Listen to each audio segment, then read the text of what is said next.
Press दिलं तुम्ही बघू शकता का लसूण मी शेंगदाणे हिरवी मिरचीतली करणार आहे बघा. भाजून शेंगदाणे घेतलेत बरं का, तुम्ही बघू शकता. हे बघा असे शेंगदाणे टाकायचे आपल्याला जेवढे पाहिजे तेवढे, तुमच्या मनाने तुम्हाला जेवढं पाहिजे तेवढं तुम्ही घेऊ शकता. आता मी सगळं ह्याच्यात टाकणार आहे. असं अजून थोडेसे घेते बघा, आपला जरा असे झणझणीत करायचे. चवीपुरतं मीठ बघू शकता. कुटणार आहे बरं का, हे बघा असं कुटून घ्यायचं आहे आपल्याला. असं कुटून मस्त चटणी करायची.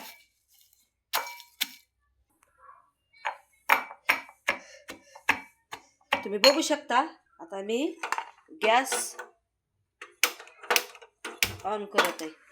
हे बघा तवा ठेवायचा, ह्याच्यात थोडंसं तेल टाकायचं, तर तवा तापूसपर्यंत अजून कुटायचं ह्याला. बघू शकता इतकी सुंदर चटणी होती ना. हे का मी एकटीच स्वतः धरून करत असते, मला कोण नसते म्हणून.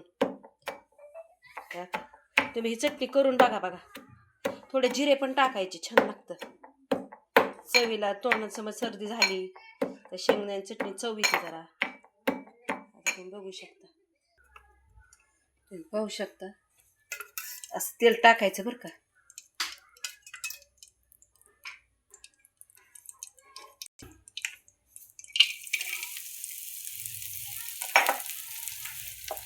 थोडीशी हळद पण टाकली बरं का कुटताना मी.